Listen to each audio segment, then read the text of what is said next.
Hi guys! Welcome back to my channel. So for today's vlog, samahan niyo ako guys kasi magbibigay ako ng isang reaction sa recently US movie na napanood ko sa Netflix. Actually guys, medyo nagtitrending din siya kasi napakaganda ng story. It's all about a single mom struggle. Bali, ang title ng movie na to is Straw. Pinalabas siya ngayong 2025. It's an American psychological crime drama film na napakaganda ng story niya. At first pa lang makikita mo na kaagad yung pinaka-storyline. Tapos at the same time, meron siyang twist sa end ng story. Sa mga hindi pa nakakapanood guys, palabas pa rin siya sa Netflix. At I'm sure magugustuhan nyo to, maiiyak kayo. Actually ako medyo naiyak ako sa bandang dulo. Kasi alam ko, dama ko yung struggle ng pagiging isang single mom. Although ako ang type ng single mom na may mga support system. Si Jamia, I mean yung pangalan dito ng pinaka-lead star na si Jamia, may anak siya dito na elementary student. Tapos yung anak niya kasi sakitin.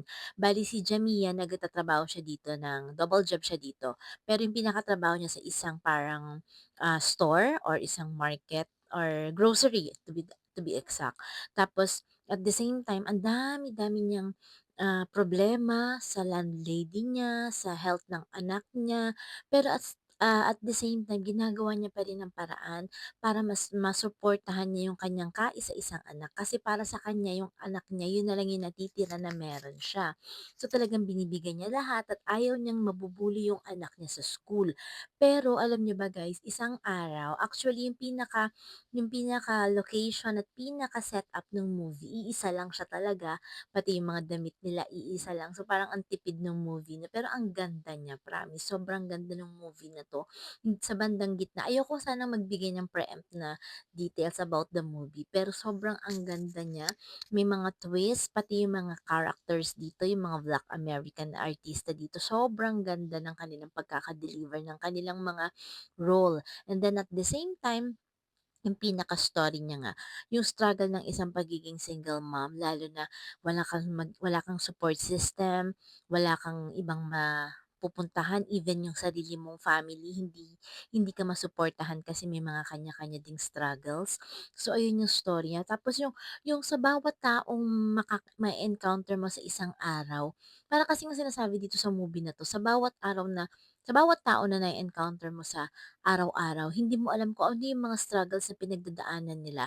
So si Jamia, isang maliit na bagay lang yung nangyari sa kanya sa movie na 'to, pero yung epekto para talaga siyang domino, nagkaroon ng mga effect-effect na hindi niya in-expect na gano'n na magiging mangyari. Merong mga outcome na hindi maganda, may outcome na pero at the middle of the story nakilala niya kung sino talaga yung mga taong concerned sa kanya, na kahit nakakadaupang palad niya lang araw-araw, eh hindi niya namalayan na concern din pala sa buhay niya.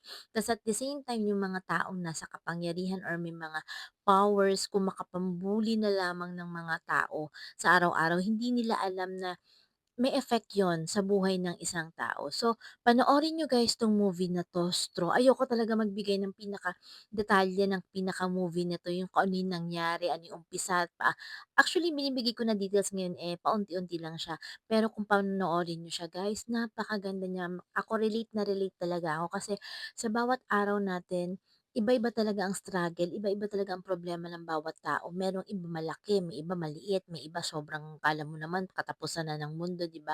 Pero hindi natin kasi alam. Wala tayo sa mga sitwasyon nila para sabihin natin na, "Okey lang 'yan, kaya natin 'yan." Kasi hindi mo alam yung maliit na problema para sa'yo, yung maliit na problema nila para sa'yo, eh, malaki na pala yun, 'di ba? So gano'n.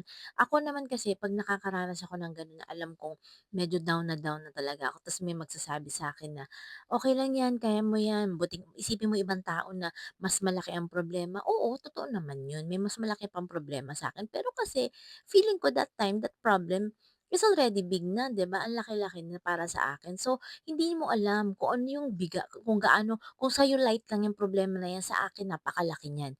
So, siguro na lang kung may makita tayong tao na merong problema or something, anuhin na lang natin, sabihin na lang natin na kaya natin 'to. Wag na natin i-compare na sabihin na ang ibang tao mas malaki pa ang problema. No, hindi mo kasi alam na kahit kung maliit sa'yo yung problema niya, sa kanya napakalaki na nun. So, puwede na lang natin sabihin na, "Kaya mo 'yan, malalampasan mo yung problema mo na 'yan." At 'wag na tayong maging dagdag pa sa problema ng bawat tao, 'di ba? So, maganda yung story ng Straw, panoorin niyo na lang.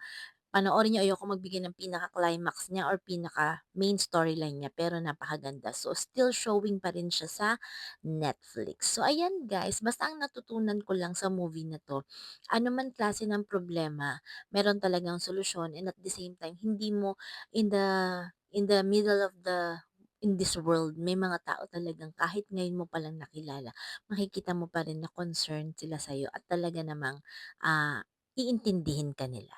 So ayan guys, samahan niyo pa ulit ako sa mga susunod ko pang vlogs dito lamang sa aking YouTube channel. Don't forget to subscribe, like, and share my video. Bye guys!